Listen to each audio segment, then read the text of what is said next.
எல்லாம் நன்மைக்கே. ஒரு நாட்டை அரசன் ஒருவன் ஆண்டு வந்தான். அந்நாட்டு அமைச்சர் எது நடந்தாலும் எல்லாம் நன்மைக்கே என்று சொல்வதை வழக்கமாக கொண்டிருந்தான். ஒரு நாள் இருவரும் பேசிக் கொண்டிருந்த பொழுது அரசன் மாம்பழம் ஒன்றை கத்தியால் அறுத்தான். தவறுதலாக கத்தி அவனின் சுண்டு விரலை அறுத்துவிட்டது. வலி தாங்க முடியாமல் அரசன் துடித்தான். வழக்கம்போல் அமைச்சர், அரசே, எல்லாம் நன்மைக்கே என்றான். இதை கேட்டு கோபமடைந்த அரசன், நான் விரல் வெட்டுப்பட்டு துடிக்கிறேன், எல்லாம் நன்மைக்கே என்று சொல்கிறாய் காவலர்களே, அமைச்சரை சிறையில் கொண்டு போய் அடையுங்கள் என்று உத்தரவிட்டான். காவலர்களும் அமைச்சரை சிறையில் அடைத்தனர். அப்போதும் அமைச்சர் எல்லாம் நன்மைக்கே என்றார்.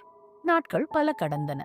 வேட்டையாடுவதில் ஆர்வமுடைய அரசன் தனியாக காட்டிற்குச் சென்றான். அங்கே மலைவாசிகள் காளிக்கு பலி கொடுப்பதற்காக ஒருவனை தேடிக் கொண்டிருந்தனர்.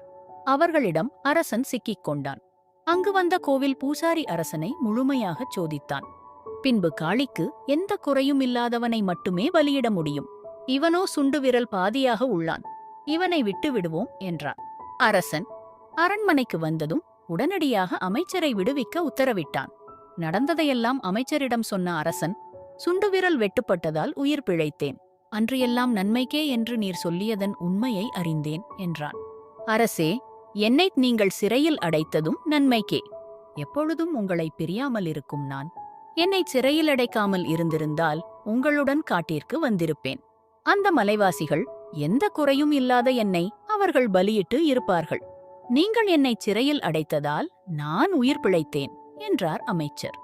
நீதி: எது நடந்தாலும் நல்லதையே நினைத்துக் கொள்ள வேண்டும். இதுபோன்ற மேலும் சிறுவர்கள் முதல் பெரியவர்கள் வரை விரும்பி கேட்கும் கதைகளுடன் நாளை சந்திப்போம்.